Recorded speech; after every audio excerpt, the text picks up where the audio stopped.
His attorney maintains that Lacy driver was not part of the accident. The police exaggerated his role in the crash.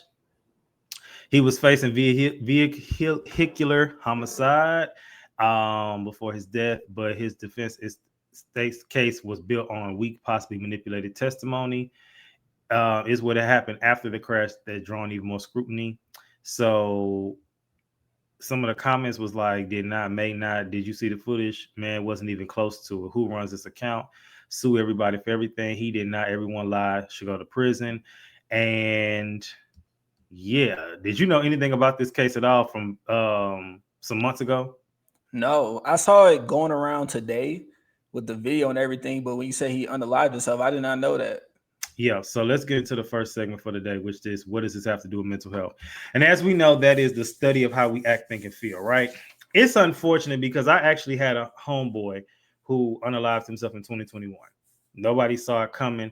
And he did something similar. It was an accident he was in, and he was already fighting a case. And it was an accident. He was also intoxicated. So I believe in his mind, he probably thought like, he was already going through a fight in this one case, and like I'm about to get another one that could possibly go to jail. And then it was just like, and the weight of the world was already on him with others, so we didn't know about it. And I think that's just the pressure. But when we all thought about worst case scenario, and unfortunately he's gone, but a lot of times the worst case that we create in our heads never happens.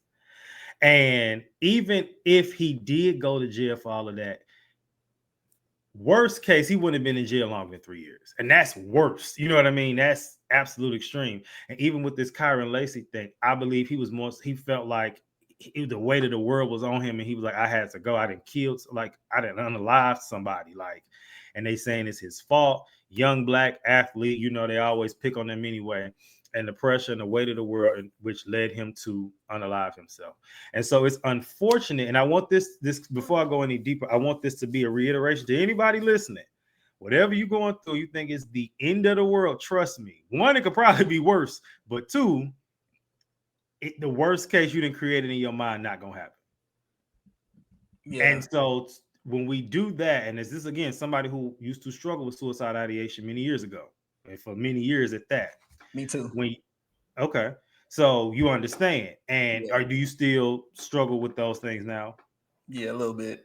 A little bit. Okay. Yeah. We're going to talk about that. Yeah. We're going to talk about it. But I understand. So I understand being in it. I know what it feels like. I'm not just going off of paperwork. You know what I mean? Or what I read online. I know what it feels like. And you feel like it just would probably be better off with you not being here. Or maybe you should just go ahead and go. But I'm telling you, when you get to the other side of whatever you was worried about in that moment, you'll be so thankful you didn't do it.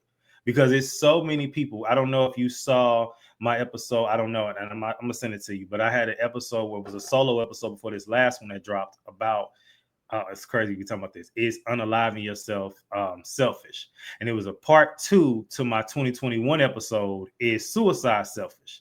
And by technical definition, which I broke down in both episodes, no, it's not. But we talked about Kevin Hines. Have you ever heard of Kevin Hines, suicide survivor? No. So he actually jumped from the Golden Gate Bridge. And survived? Yes. Oh, wow.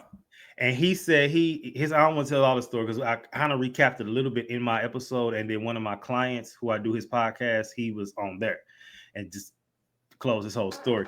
But one thing he says, when he actually jumped, he said he instantly said, why am I doing this? But at that point, it's too late. People split second. He was like, why am I doing this? But it's too late.